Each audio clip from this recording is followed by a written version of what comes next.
کی۔ ماں باپ زندہ ہوتے ہیں تو ان کے حقوق اولاد کے ذمے عائد ہوتے ہیں، لیکن ماں باپ کے انتقال کر جانے کے بعد ان کے حق ختم نہیں ہو جاتے۔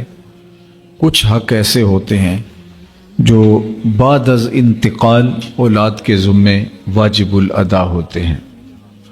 کچھ حقوق تو ان کا تعلق دنیاوی زندگی سے ہی ہے، لیکن کچھ ایسے حق ہیں جو مرنے کے بعد بھی باقی رہتے ہیں۔ ایک حدیث پاک میں ایسے 4 حقوق کا ذکر کیا گیا ہے جو اولاد کے ذمے بعد از انتقال باقی رہتے ہیں۔ ان میں سے پہلا حق الصلاۃ علیہما، ان پر جنازہ پڑھنا ہے۔ یہ ماں باپ کا حق ہے جو انتقال کے بعد اولاد کے ذمے واجب الادا ہوتا ہے۔ تجہیز، تکفین، تدفین، یہ سب کچھ اس کے اندر شامل ہے۔ خوش نصیب ہے وہ اولاد جو اپنے ماں باپ کا جنازہ پڑھنے کی سعادت پاتی ہے اور اس حق کو ادا کر سکتی ہے، ورنہ کتنے لوگوں کو اس حق سے محروم ہوتے ہوئے آپ دیکھتے ہیں۔ میں کتنے لوگوں کو جانتا ہوں جنہوں نے اپنے حقیقی باپ کا، حقیقی ماں کا جنازہ نہیں پڑھا۔ آپ کے خیال میں ہوگا کہ یہ وہ لوگ ہیں جو کسی مجبوری کی وجہ سے بیرون ملک ہوں گے اور آ نہیں سکے ہوں گے۔ نہیں، میں ان کی بات نہیں کر رہا، میں ان کی بات کر رہا ہوں جو موجود تھے، قبرستان تک گئے بھی ہیں، لیکن اپنے باپ کا انہوں نے جنازہ نہیں پڑھا، کھڑے رہے۔ اپنی ماں کا جنازہ نہیں پڑھا، کھڑے رہے۔ آپ کو حیرت کا جھٹکا لگ رہا ہوگا کہ کوئی ایسا بد نصیب شخص بھی ہے جو اپنی ماں کا جنازہ نہ پڑھے اور قبرستان میں موجود ہو، اپنے باپ کا جنازہ نہ پڑھے اور قبرستان میں موجود ہو۔ جی صاحب، یہ وہ لوگ ہیں جنہیں جنازہ آتا نہیں ہوتا اور ساری زندگی لوگوں کے جنازوں میں رسماً جا کے کھڑے ہوتے ہیں، اور جب اپنے ماں باپ انتقال کر جاتے ہیں تو وہاں بھی رسم ادا کر رہے ہوتے ہیں، دکھلاوا کر رہے ہوتے ہیں۔ جنازہ نہ آنے کی وجہ سے ہاتھ باندھ کے کھڑے ہوتے ہیں، لیکن ایک حرف اور ایک لفظ بھی نہیں آتا۔ اور کتنا بد نصیب ہے وہ بیٹا جو مرنے کے بعد بھی اپنی ماں سے دھوکہ کر رہا ہے، اپنے باپ سے فراڈ کر رہا ہے۔ یہ حق تھا اولاد کے ذمے جو عائد ہوتا تھا۔ خوش نصیب اولاد اپنے ماں باپ کا یہ حق اچھے طرح سے ادا کر پاتی ہے، لیکن بد نصیب اولاد اپنے ماں باپ کا یہ پہلا اور بنیادی حق بھی ادا نہیں کر پاتی۔ اس سے بڑی بد نصیبی اور کیا ہو سکتی ہے۔ دوسرا حق ماں باپ کا اولاد کے ذمے یہ ہے الدعاء علیہما، استغفار لہما، ان کے لیے استغفار کرنا، ان کے لیے بخشش کی دعائیں کرنا۔ جس طرح ماں باپ کی دعائیں اولاد کے حق میں قبول ہیں، اسی طرح اولاد کی دعائیں بھی ماں باپ کے حق میں قبول ہیں۔ جو اولاد خلوص کے ساتھ اپنے ماں باپ کے لیے ہاتھ اٹھا کے دعا مانگتی ہے، اللہ ان دعاؤں کو رد نہیں فرماتا۔ وہ تو کریم ہے، بندوں کے اٹھے ہوئے ہاتھ خالی نہیں موڑتا۔ ان ربکم حیی کریم یستحیی من عبدہ اذا رفع یدیہ الیہ ان یردہما صفرا۔ تمہارا رب حیا کرنے والا کریم ہے، بندے جب اس کے سامنے ہاتھ پھیلا کے دعا مانگتے ہیں، اللہ فرماتا ہے مجھے شرم آتی ہے کہ ان کے اٹھے ہوئے ہاتھ خالی کیسے موڑ دو۔ جب انہوں نے مجھ سے مانگا ہے تو میں نے بھی نہ دیا تو وہ کس در پہ جائیں گے۔ یہ نوشہرہ ورکاں اگرچہ اب ایک شہر بن گیا ہے، لیکن اس کا کلچر اور تمدن دیہاتوں سے جڑا ہوا ہے۔ تو اس بات کو آپ بخوبی سمجھ سکتے ہیں کہ جتنے لوگ آپ یہاں بیٹھے ہیں کرسیوں پہ اور میرے سامنے جو براجمان ہیں مسندوں پہ، اتنے لوگ اٹھ کے کسی دنیا دار کے ڈیرے پہ چلے جائیں اور اس سے وہ مانگے جو دینا اس کے لیے مشکل نہ ہو، تو مجھے بتاؤ کہ وہ اتنے لوگوں کو اپنے ڈیرے سے خالی موڑ دے گا؟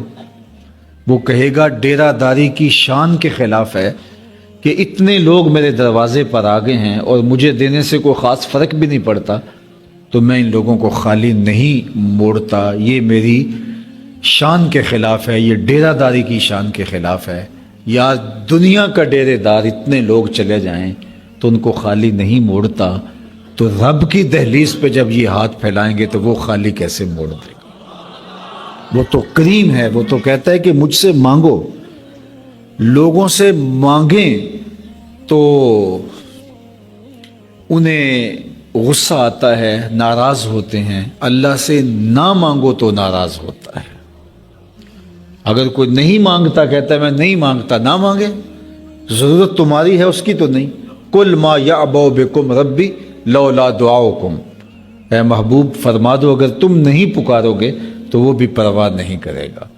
ضرورت تمہاری ہے مانگنا، جھولی پھیلانا، اس کے حضور سجدہ ریزیاں کرنا، اور تم متکبر ہو گئے ہو، سرکش ہو گئے ہو، تو اس کو تو پہلے ہی پرواہ نہیں، وہ تو غنی ہے۔ تم مانگتے رہو گے وہ جھولیاں بھرتا رہے گا، تم ہاتھ پھیلاؤ گے وہ خالی نہیں لٹائے گا۔ اس کی دہلیز پہ آؤ تو صحیح، اس کی چوکھٹ پہ ہاتھ پھیلاؤ تو صحیح۔ ہم تو مائل بکرم ہیں، کوئی سائل ہی نہیں، راہ دکھلائیں کسے، راہ رو منزل ہی نہیں۔ جلوائے طور تو موجود ہے، کوئی موسیٰ ہی نہیں۔ کوئی سچی طلب کے ساتھ اس کی دہلیز پہ آئے، وہ اٹھنے والے ہاتھوں کو خالی نہیں موڑتا۔ وہ کہتا ہے مجھ سے طلب کرو، مجھ سے مانگو۔ دنیا داروں سے مانگنا ہو تو وقت دیکھنا پڑتا ہے۔ یہ تو صبح کا وقت ہے، صاحب سوئے ہوں گے، اچانک جا کے اٹھایا تو طبیعت میں غصہ ہوگا، لہٰذا ابھی نہیں، بعد از دوپہر جائیں گے۔ دنیا داروں سے مانگنا ہو تو وقت دیکھنا ہوتا ہے، رات گئے نہیں جاتے کہ اب تو سو رہے ہوں گے، لیکن وہ اتنا کریم ہے، اس کو جب بھی اس سے مانگو، نیند تو کیا لا تاخذہ سنۃ ولا نوم، اس کو اونگ بھی نہیں آتی، جب بھی مانگو گے اس کا دروازہ کھلا ہوا پاؤ گے۔ دنیا داروں سے مانگنا ہو تو ان کی زبان میں، ان کی بولی میں مانگنا پڑتا ہے۔ جو پنجابی جانتا ہو اس کو پشتو میں جا کے اس سے مانگنا شروع کر دیں تو وہ کہے گا یہ کیا تم کہہ رہے ہو؟ اللہ سے جس زبان میں مرضی مانگو، اردو میں مانگو، عربی میں مانگو، ہندی میں مانگو، سندھی میں مانگو، فارسی میں مانگو، نظم میں مانگو، نثر میں مانگو، اقبال کے انداز میں مانگو، سعدی کے رنگ میں مانگو، رومی کے لہجے میں مانگو، نہیں مانگنا آتا خالی ہاتھ پھیلا دو، وہ بند لبوں کی بولیاں بھی جانتا ہے۔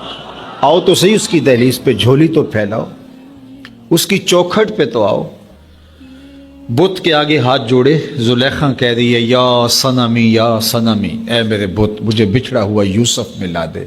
اب پتھر کا مادو اس کی کیا فریاد سنتا، لیکن اس کا اعتقاد تھا۔ وہ سر شام آتی ہے اور بت کے آگے ہاتھ جوڑتی ہے اور کہتے یا صنمی یا صنمی، اے میرے معبود، اے پتھر کے میرے خدا، مجھے یوسف ملا دے۔ عمر گزر گئی اور وہ پتھر کا مادو کیا اس کی فریاد سنتا، اس کی آرزو کیسے پوری ہوتی، لیکن اس کا اعتقاد تھا۔ وہ روزانہ سر شام کھڑی ہو جاتی ہے اور سحری تک مانگتی رہتی ہے۔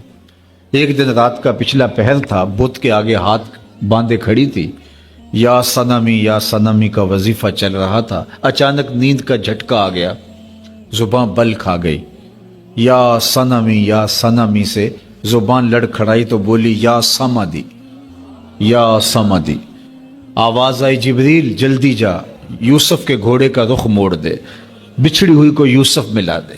مالک یہ تجھے تو نہیں پکار رہی، یہ تو بت کو پکار رہی ہے۔ کہا جیسے بھی ہوا اس کے لبوں پہ میرا نام تو آیا ہے، اتنا عرصہ ہوا بت کو پکارتے ہوئے اس نے فریاد نہیں سنی، آج اس کے لبوں پہ میرا نام تو آیا ہے، اگر میں نے بھی اس کی فریاد نہ سنی میرے اور بت میں فرق کیا ہوا؟ کوئی آئے تو صحیح، جھولی پھیلائے تو صحیح، حاضری دے تو صحیح۔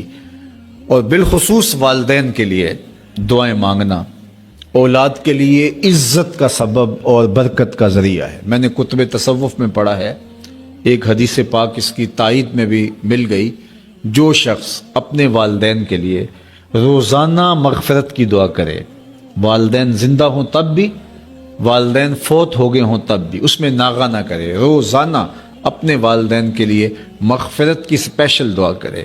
ساری زندگی اس کے رزق میں بے برکتی نہیں آ سکتی۔ تو ماں باپ کے لیے دعاؤں کا سلسلہ اپنی بہتری کی ضمانت ہے، اور میں کہتا ہوں کہ اگر اولاد نمازی ہے، پنج گانا نماز کی عادت رکھتی ہے، تو اہتمام سے دعا نہ بھی مانگے تو دن میں کتنی مرتبہ کہے گی ربنا اغفر لی ولوالدی، اللہ مجھے بخش دے، میرے ماں باپ کی مغفرت فرما دے۔ تو خوش نصیب اولاد اپنے ماں باپ کے لیے بخشش اور مغفرت کی دعائیں مانگتی ہے۔ حضرت ابو ہریرہ رضی اللہ تعالیٰ عنہ کثرت سے ایک دعا مانگتے تھے، اللہم اغفر لأبی ہریرہ ولأمی ولمن استغفر لہما، اے اللہ ابو ہریرہ کو بخش دے، ابو ہریرہ کی ماں کی مغفرت فرما دے، اور جو ہم دونوں کے لیے مغفرت کی دعا کرے اللہ اسے بھی بخش دے۔ اور کبھی فرماتے کوئی ہے جو مسجد اشار میں 2 رکعت پڑھے اور میری ماں کی مغفرت کے لیے دعا کرے۔ تو خوش نصیب لوگ شدید محنت کرتے ہیں اپنے ماں باپ کی مغفرت کے لیے۔ میں ایک ایسے شخص کو جانتا ہوں جس کی ماں کا انتقال ہوا تو وہ علماء کو، صلحاء کو، نیک لوگوں کو کھینچ کھینچ کے ان کی قبر پہ لے کے جاتا اور کہتا کہ میری ماں کی مغفرت کی دعا کرو، کیونکہ جس قبرستان میں اہل اللہ کے قدم پڑے اللہ ان کے قدموں کی برکت سے وہاں سے عذاب اٹھا لیتا ہے۔ ماں باپ نے اتنا کچھ ہمیں دیا، اتنا کچھ ہمیں دیا، ان کی محبت، ان کا پیار۔ وہ ایک پنجابی کا ایک وہ مائیا ٹائپ ہی ہے کہ چھاں والا رخ ہنیری نال ڈگیا، چھاں والا رخ ہنیری نال ڈگیا، ابا مینوں چیتے آ گیا۔ تو یہ گھر میں گھنے سائے کی طرح ہوتے ہیں، ان کا وجود اللہ کی رحمتوں کا ایک مجسم روپ ہوتا ہے۔ یہ اس شجر سایہ دار کی طرح ہوتے ہیں جو ساری دھوپ اپنے اندر جذب کرتا ہے اور اپنے سائے میں بیٹھنے والوں کو چھاؤں دیتا ہے۔ قدر نعمت زوال نعمت کے بعد ہوتی ہے۔ جب ماں باپ زندہ ہوتے ہیں تو انسان کو احساس نہیں ہوتا یہ کتنی بڑی چھاؤں ہے، لیکن یہ جب سر سے سایہ ہٹ جاتا ہے اس وقت اس کو پتہ چلتا ہے یہ کتنی بڑی اور کتنی گھنی چھاؤں تھی۔ تو خوش نصیب اولاد، انہوں نے اتنا کچھ دیا ماں باپ نے ہمیں، تو آج ہم ان کو دعاؤں میں کبھی فراموش نہ کریں اور ان کے لیے ہمیشہ اللہ کے حضور ملتجی رہیں، ان کی جانب سے ہم صدقہ و خیرات کرتے رہیں، ان کی جانب سے جو ہے وہ حج اور عمرے کرتے رہیں، ان کی جانب سے دیگر اعمال خیر کرتے رہیں، صدقہ جاریہ کرتے رہیں، کیونکہ انہوں نے سب کچھ ہمارے اوپر لٹا دیا۔ ہمارے ماں باپ اپنے ساتھ کچھ نہیں لے کے گئے، اپنا سب کچھ جو بھی ان کا اثاثہ تھا وہ ہمارے لیے چھوڑ کے گئے، لہٰذا ان کا دوسرا حق مرنے کے بعد جو اولاد کے ذمہ ہے استغفار لہما، ان کے لیے استغفار کرنا۔ تیسرا حق حدیث پاک میں آتا ہے بر الاصدقاء، باپ ہے تو اس کے دوستوں کے ساتھ، ماں ہے تو اس کی سہیلیوں کے ساتھ حسن سلوک کرنا، یہ ماں باپ کا حق ہے۔ چچا باپ کی جگہ پہ ہے، خالہ ماں کی جگہ پہ ہے، تو مرنے کے بعد ان کے ساتھ حسن سلوک کیا جائے تاکہ والد کی، ماں کی قبر میں ان کو آسودگی حاصل ہو۔ تیسرا حق ماں باپ کا اولاد، چوتھا حق ماں باپ کا اولاد کے ذمہ ہے انجاز الوعد، ان کے وعدوں کی تکمیل کرنا۔ اگر وہ وعدے کر گئے تھے کسی سے تو ان کو پورا کرنا، حتیٰ کہ اللہ کے ساتھ ان کا کوئی وعدہ تھا، کوئی منت مانی تھی، پوری نہیں کر سکے، اس کی تکمیل کرنا۔ اور علماء نے اس کے ضمن میں لکھا ہے، انجاز الوعد کے ضمن میں، کہ ان کے اچھے کاموں کے تسلسل کو ٹوٹنے نہ دینا، یعنی جو وہ اچھائی کے کام کرتے تھے، غریب رشتہ داروں کو، دوستوں کو، محلے داروں کو، لوگوں کی ضرورتوں کو، فلاحی کاموں میں، مساجد میں، مدارس دینیہ میں، ان کا خیر کے امور کا جو تسلسل تھا اس کو ختم نہ ہونے دیا جائے۔ اولاد ممکن ہو تو اس کو بہتر کرے، نہیں تو کم از کم اس کو اگر ممکن ہو اس کے لیے تو اس کو جاری رکھے۔ یہ ماں باپ کا چوتھا حق ہے جو اولاد کے ذمہ واجب الادا ہے۔ خوش نصیب اولاد ہے جو اپنے ماں باپ کو کبھی فراموش نہیں کرتی، اور جو اپنے ماں باپ کو فراموش نہیں کرتی کل ان کی اولاد بھی ان کو فراموش نہیں کرے گی، اور جو اپنی اولاد کو فراموش کر دیتی ہے تو ان کی اولاد بھی کل ان کو فراموش کر دیتی ہے۔ تو کثرت کے ساتھ ان کے لیے دعاؤں کے سلسلے کو جاری رکھنا یہ خوش نصیب اولاد کا کام ہے، اور ان کے لیے ایصال ثواب کیا جائے، صدقہ جاریہ کے ساتھ ان کے آخرت کے معاملے میں آسانیاں پیدا کرنے کی کوشش کی جائے۔ اللہ کے محبوب نے ارشاد فرمایا مل میت فی القبر الا کالغریق المتغوص فی البحر ینتظر دعوتن۔ جب ہم کسی شخص کو بھی قبر میں دفن کر کے آتے ہیں تو اس کی حالت ایسے ہوتی ہے جیسے کوئی شخص پانی میں غوطے کھا رہا ہو۔ وہ بڑا مشکل وقت ہے، اللہ اکبر، جس طرح وہ پانی میں غوطے کھا رہا ہو یہ اس کی کیفیت ہوتی ہے۔ اس مشکل اور آڑے وقت میں اپنے پسماندگان کی طرف سے اگر اسے کسی چیز کا انتظار ہوتا ہے ینتظر دعوتن، حدیث پاک میں آتا ہے وہ انتظار کرتا ہے کسی کے میرے لیے ہاتھ اٹھ جائیں، کوئی بھائی کے، بیٹے کے، عزیز کے، دوست کے میرے لیے ہاتھ اٹھ جائیں، تو ان کے اٹھے ہوئے ہاتھ اس کو قبر میں آسودگی دیتے ہیں۔ پھر دوسرے مقام پہ اللہ کے محبوب علیہ السلام نے ارشاد فرمایا کہ جب کوئی شخص فوت ہو جاتا ہے تو انقطع عنہ عملہ، تو اس کے اعمال کا سلسلہ منقطع ہو جاتا ہے، لیکن 3 عمل ہیں جو مرنے کے بعد بھی اس کو برابر پہنچتے رہتے ہیں۔ ایک صدقہ جاریہ جو مرنے کے بعد بھی اس کی قبر میں اترتا ہے، اس کا ثواب پہنچتا ہے۔ دوسرا فرمایا علم ینتفع بہ، وہ علم جو نفع پہنچائے، لوگوں کے فائدے کا سبب و ذریعہ بنے، اس کا ثواب اس کو قبر میں پہنچتا ہے۔ اور تیسری بات فرمائی ولد صالح یدعو لہ، وہ اولاد جو ماں باپ کے لیے جو ہے وہ دعائیں کرتی رہے، نیک دعاؤں اور تمناؤں کے ساتھ والد کو، اپنی والدہ کو یاد کرتی رہے۔ ہم نے اپنے ماں باپ، اپنی اولاد کو اگر سب کچھ دیا، دین نہیں دیا، تو وہ ہمارے بعد دعا کرنے کی روادار بھی نہیں ہوگی۔ مسجدوں سے قرآن مجید اکٹھی کرتی رہے گی کہ کوئی میرے والد کے لیے پڑھ لے، زیادہ سے زیادہ یہ کر لے گی، اس کو خود توفیق بھی نہیں ہوگی کہ اپنے ماں باپ کے لیے جو ہے وہ کچھ وقت بیٹھ کے، کچھ گھڑیاں نکال کے، جس نے اپنا سب کچھ لٹا دیا اولاد پہ، اس کے لیے تلاوت کرے اور اس کے ایصال ثواب کا اہتمام کرے۔ تو خوش نصیب اولادیں وہ ہوتی ہیں جو اپنے ماں باپ کو فراموش نہیں ہونے دیتی اور ان کے لیے صدقہ جاریہ کا اہتمام کرتی ہیں۔ اچھے اعمال ماں باپ کی خوشی کا سبب ہوتے ہیں۔ ویسے اعلیٰ حضرت امام اہل محبت امام شاہ احمد رضا خان فاضل بریلوی علیہ رحمہ نے ایک چھوٹا سا رسالہ لکھا جس میں مختلف احادیث سے ماں باپ کے وہ حق جو مرنے کے بعد اولاد کے ذمہ عائد ہوتے ہیں ان کو جمع کیا، اور ان کی تعداد 12 جو ہے وہ حقوق کی صورت میں بیان فرمائی۔ اس میں 12واں حق یہ بیان کیا کہ اچھے برے اعمال قبر میں پیش ہوتے ہیں، اولاد نیک ہو جائے تاکہ قبر میں ماں باپ کو آسودگی ہو اور اولاد کی طرف سے اچھی خبریں حاصل ہوں جس سے ان کو تسکین، تسلی، تشفی اور راحت پہنچے۔ میں اللہ کی بارگاہ میں آپ سارے لوگوں کی آمین کے ساتھ دعا گو ہوں کہ ہمارے محترم جناب اشفاق صاحب کے والد بزرگوار کو اللہ جل شانہ اخروی زندگی کا جمال اور خوبصورتیاں نصیب فرمائے۔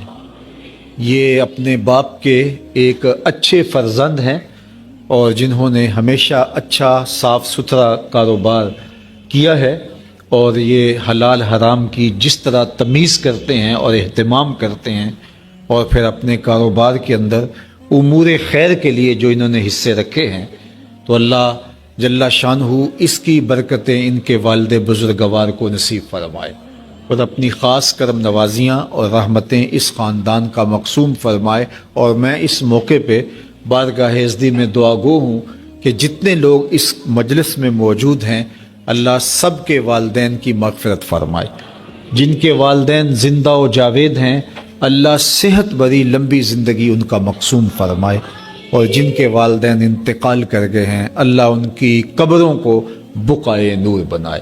وآخر دعوانا ان الحمد للہ رب العالمین۔ اللہم صلی علی سیدنا و مولانا محمد مادن الجود والکرم وآلہ وصحبہ وبارک وسلم۔ اللہ اٹھے ہوئے ہاتھ، پھیلی ہوئی جھولیاں اپنی رحمتوں سے بھر دے، بخت کی بہاریں نصیب فرما دے اور مقدر کی خزائیں رخصت کر دے۔ ہمارے محترم اشفاق صاحب کے والد بزرگوار کو کروٹ کروٹ جنت کی بہاریں نصیب فرمانا، ان کی قبر کو وسیع، کشادہ، منور، خوشبودار اور ٹھنڈا فرمانا۔ اللہ ان کے برزخی کوائف اپنے کرم سے درست فرمانا، ان کی قبر کو رحمات اور کرم نوازیوں کے اجالوں سے بھر دینا۔ اللہ اس خاندان کو اپنی پناہ، امان، حفاظتوں کا حصار دینا، اور اس صدمے پر اللہ انہیں توفیق صبر عطا فرما دینا۔ اللہ ہمارے اٹھے ہوئے ہاتھ قبول فرمانا، ہم سب کے ماں باپ کی مغفرت فرمانا۔ وصلی اللہ تعالی علی النبی الامین وعلی آلہ واصحابہ اجمعین برحمتک یا ارحم۔